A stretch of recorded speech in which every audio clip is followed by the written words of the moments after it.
Parce que mon frère, mon oncle sur le pot, tu vois mon oncle sur le pot, c'est lui qui aimait manger comme ça.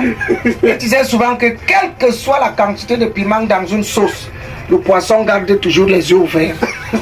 Donc mon frère, là où nous sommes là, les gens ont les problèmes, c'est vrai, mais le jour là, on va vous apporter le riz, c'est automatique. Ah oui, c'est important. Tu as déjà observé le poisson? Même quand la sauce ça bouffe, ça chauffe, les yeux sont ouverts, mon frère. C'est ce qu'on appelle l'endurance. On garde espoir à tout moment.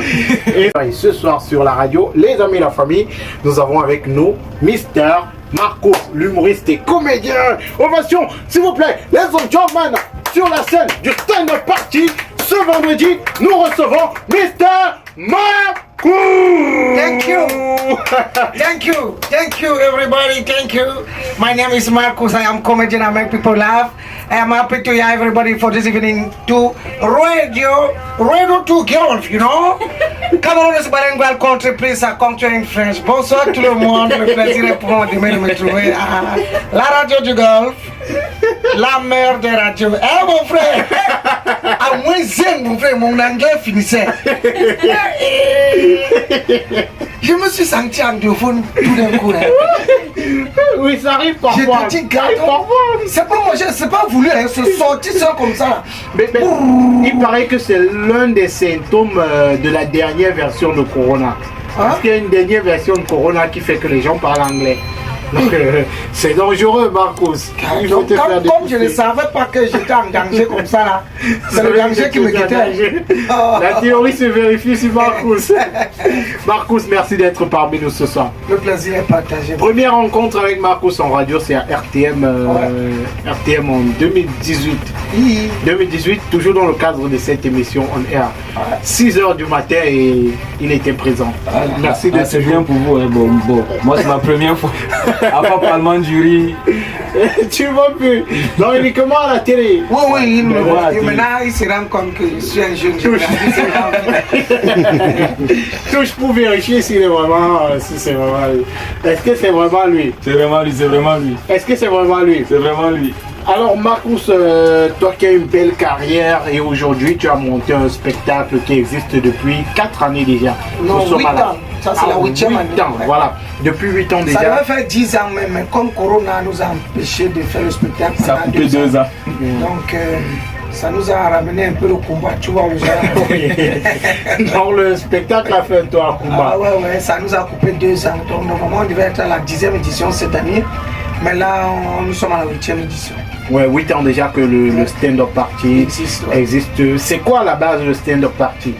L'idée? Ouais, l'idée était de créer une plateforme d'échange entre les humoristes parce que en fait, c'est pas si vous vous rappelez du Castel Live Comedy. Ouais. Voilà, le Castel Live Comedy justement a été un concours organisé et puis qui a réuni plein d'humoristes qui se sont découverts des talents et puis qui a été bien prisé par le public. Mais maintenant, il n'y a pas eu de continuité. Ouais. Alors, on s'est retrouvé là-bas au stand-up, au Castel Live Comedy.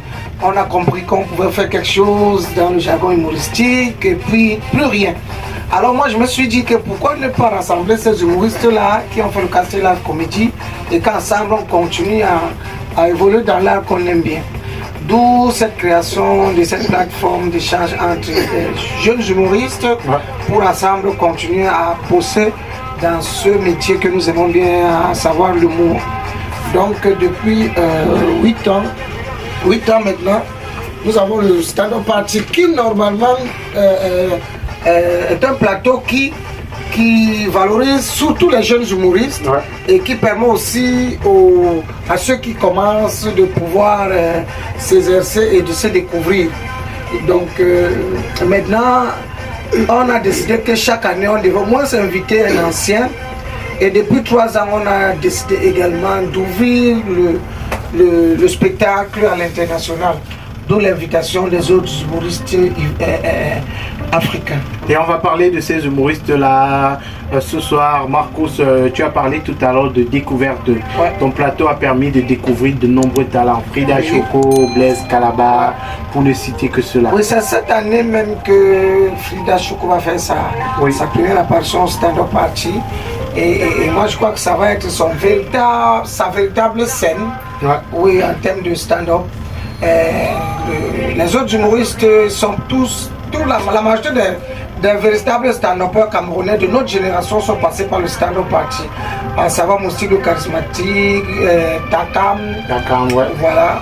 Et bon, Gabriel Nandip, lui aussi, il a déjà fait le stand-up Oui, party. du côté de Voilà. Bonapriso, là. Hector Flangrin Ouais. et tout.